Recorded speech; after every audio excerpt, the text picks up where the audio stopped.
Hey guys, Tom here with Ramona The Airstream. Want to record a quick video about axles not lining up. If you are like Ramona, you might be experiencing where your holes aren't lining up. Perhaps your shock mounts aren't lining up, so your shocks are going on crooked, or even not even being able to go on at all because they are so crooked. That was the experience that we had. So I freaked out. I got really upset because we had already ordered them like, 4 or 5 months prior. I've had these things sitting in the garage for a few months. And then we moved from Colorado to Phoenix and temporarily while we finished Ramona. If you've been following our journey, you'll know what I'm talking about. But anyway, we lugged them with us.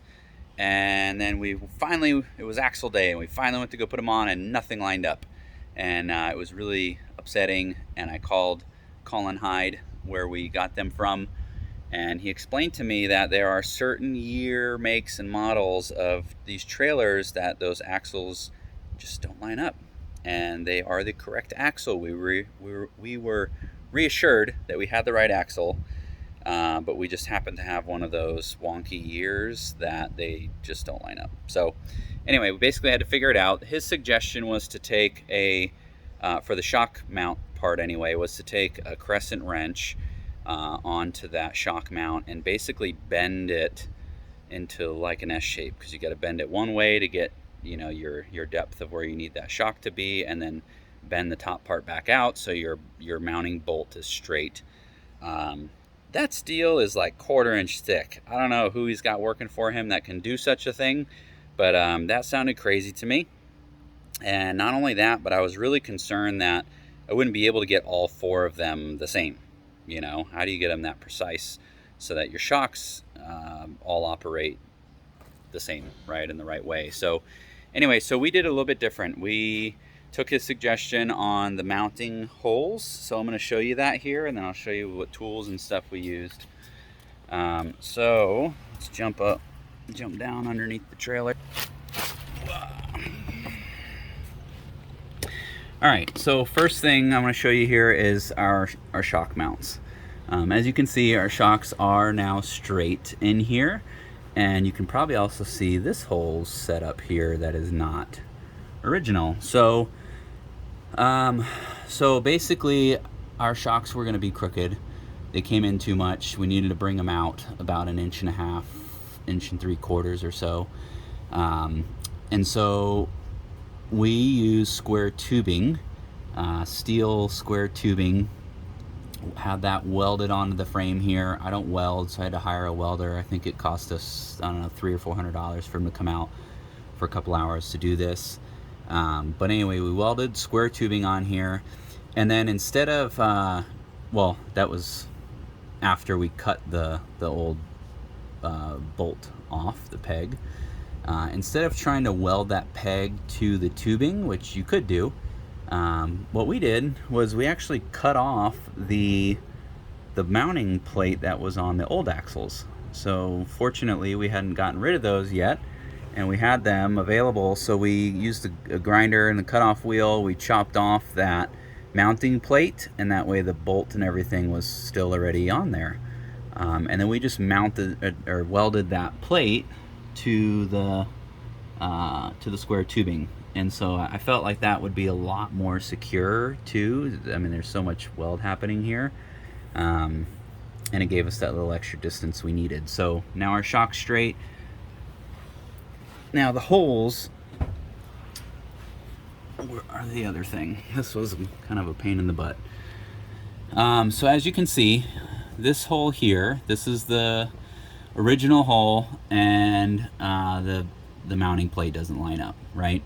One person told me, you could basically drill this mounting plate out to where it lines up with the hole, and then get like a welding washer, basically a really heavy duty washer, and just weld that washer onto here. We anyway went through lots of ideas with a few people, but what we eventually settled on was this side has a lot more space to it than this side.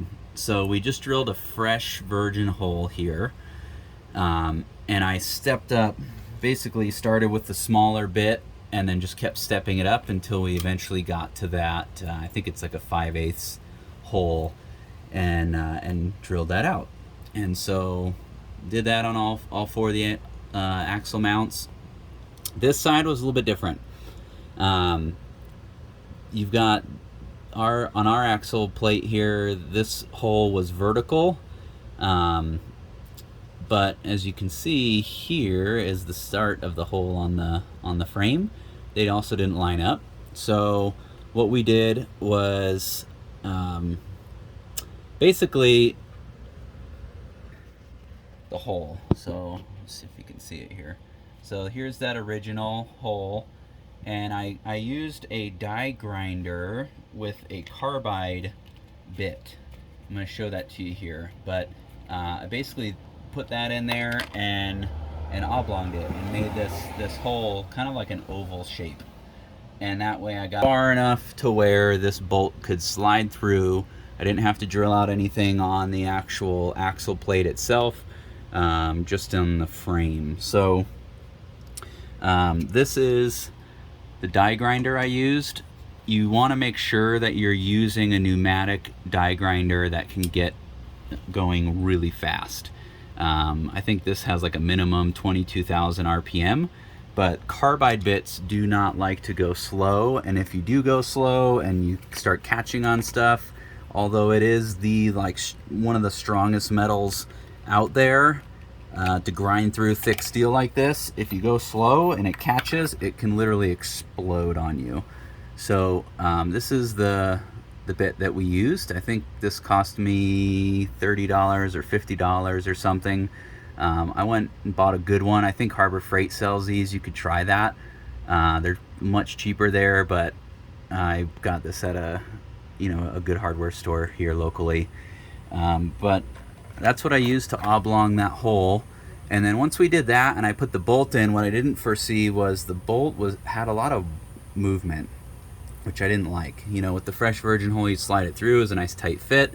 Where this one, you can kind of wiggle it up and down, a little bit side to side. It just had a lot of play in there. Obviously, once it's tightened down, it's tight, right? And that wasn't going anywhere. But I just didn't like that movement, especially like if for some reason that nut came a little loose. I didn't want any movement in there. I go to the extreme and typically reinforce things more than they need to, but I'd rather be safe than sorry. So anyway, what we did here was, once we had this all bolted and tightened down, I had that welder come in and spot weld that on to the actual mounting plate here on the axle, and that way that thing was solid and that bolt doesn't move anymore.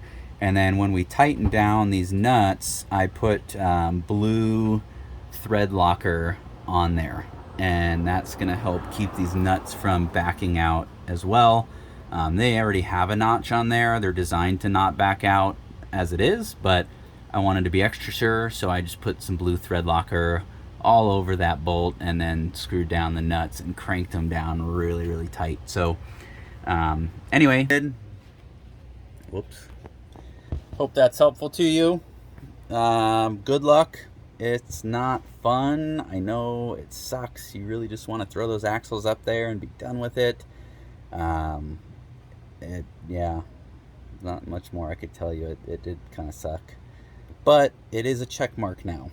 It is done. And we have pulled the trailer a couple times and they seem to work just fine. So good luck to you. Feel free to reach out if you have any questions. You can also find more information about other projects that we've done on Ramona at RamonaTheAirstream.com. Follow us on Instagram. Just look up Ramona the Airstream. You'll find us there. And then, of course, here on YouTube, we've got some content. And we've got, honestly, we're not done with the trailer. We're really close, but we've got a boatload of content and more instructional stuff that we're going to throw up here in the coming months. So keep an eye out for that. And we appreciate you. Thanks. Take care. Good luck.